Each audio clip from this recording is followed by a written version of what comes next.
One of the most devastating injuries we've seen this year in professional sports happened this weekend to Everton's Andre Gomes after he suffered a really terrible looking ankle fracture and dislocation against Tottenham. Welcome back everyone to your number one source for learning about everything related to sports injuries and sports medicine news. In this video, we're going to take a look at the ankle and lower leg injury to Everton's Andre Gomes. We'll look at the mechanism here of the injury, talk about the relevant anatomy involved that can be disrupted in these types of circumstances, and then finally we'll touch on what the medical team needs to focus on doing right there on the field whenever this happens. Make sure and go subscribe if you like this type of content and want to stay up to date with my future videos, and let's get started. The best that I could read from the news stories, it sounds like he had a fractured dislocation of his ankle. This image and position of his ankle relative to his lower leg is really what tells the whole story of how this injury happened. This is a similar foot position that we see with high ankle sprains, and basically what's happening here is his foot is going into a severe amount of external rotation while his leg is planted into the ground. And when this force becomes so overwhelming, you ultimately can tear the ligaments in the ankle,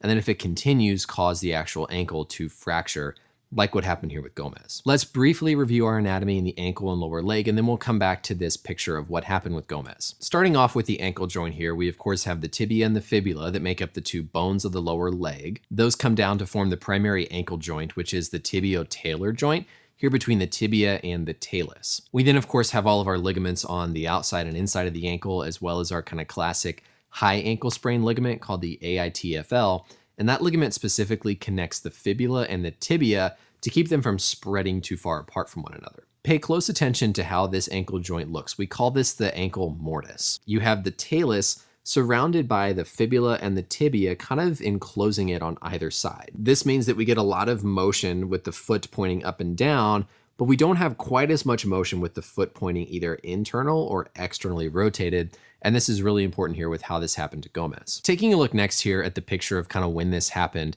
this is the exact mechanism that we see whenever someone suffers a high ankle sprain, except in this case, the force just becomes so overwhelming that not only do you injure the ligaments, but you can also fracture the ankle. Looking at this image, we can see that his foot looks like it's pointed out in relation to his tibia or to his shin bone. The foot here is in an externally rotated position. Remember back earlier, I talked about that ankle mortise. If we have that talus and we have it enclosed by the tibia and the fibula, and then we extremely rotate externally in that talus, what it's gonna do is it's gonna force that tibia and fibula to wanna spread apart as that bone is rotating. We have these ligaments, we have a syndesmosis between the tibia and the fibula that help keep those two bones together.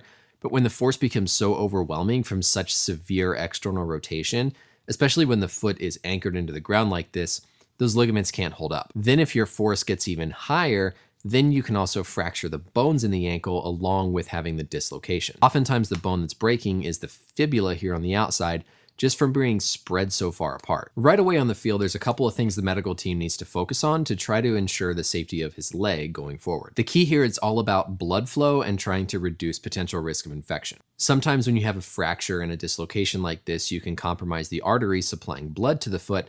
And so that's going to be priority number one, is making sure that you don't lose any blood flow to those tissues in the leg. We couldn't tell from the photo if this was an open or a compound fracture or if the bone was all contained in the skin. I saw some of these photos going around and I'm pretty sure this is actually an old photo and not actually the photo of what happened with Gomes. But when they're on the field, they're going to be making sure there's proper blood flow, and then they're going to try to reduce and relocate, if possible, that ankle joint. When you reduce it, you're basically getting those bones back in proper alignment and then putting some sort of a cast around it to make sure they stay in proper alignment before you get to the hospital. Finally, what does this mean long-term for his career? We've seen these types of injuries in other sports and we've seen athletes come back from them. If you follow basketball, Gordon Hayward had an ankle fracture dislocation. We've seen other players have just pure ankle dislocations with no fracture. And so you can come back from these injuries. It's not so much about how the bones are going to heal when you have a fracture as it is about how the muscles, the nerves, and the tendons and ligaments can be damaged whenever you have these types of injuries. Generally, the bone heals pretty well. Even if it was a compound fracture where the bone came through the skin,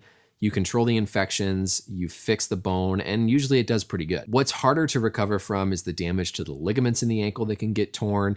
If there's been damage to the muscle or damage to the nerves, those are the things that are ultimately going to determine how well someone is able to come back from this type of an injury. People ask in my videos, what can you do to prevent these injuries sometimes? And with something like this, there's nothing you can do. There is nothing that Gomes could have done to prevent this from happening to his leg. No amount of exercises, weightlifting, or anything is going to prevent the ligaments from breaking in this situation and then ultimately leading to the broken bones. That's it for the video though, everybody. I hope you guys learned something here talking about ankle fractures and ankle dislocations, specifically this mechanism of severe external rotation as it applied specifically here to Andre Gomes. Let me know any questions or comments you have below, and until next time, we'll see you later. Bye.